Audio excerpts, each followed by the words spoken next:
السلام علیکم ناظرین، صحیح بخاری باب نمبر 2 ایمان کا بیان، حدیث نمبر 29۔ حضرت عبداللہ ابن عباس رضی اللہ تعالی عنہ بیان فرماتے ہیں کہ نبی کریم صلی اللہ علیہ وآلہ وسلم نے فرمایا، مجھے دوزخ دکھلائی گئی تو اس میں زیادہ تر عورتیں تھیں جو کفر کرتی تھیں۔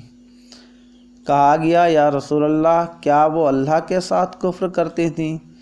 آپ صلی اللہ علیہ وآلہ وسلم نے فرمایا کہ خامند کی ناشکری کرتی ہیں اور احسان کی ناشکری کرتی ہیں۔ اگر تم عمر بھر ان میں سے کسی کے ساتھ احسان کرتے رہو، پھر تمہاری طرف سے کبھی کوئی ان کے خیال میں ناگواری کی بات ہو جائے تو فوراً کہہ اٹھے گی کہ میں نے کبھی بھی تجھ سے کوئی بھلائی نہیں دیکھی۔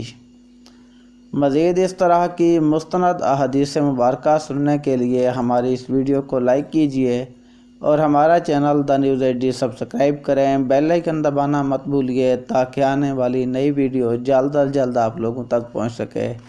والسلام۔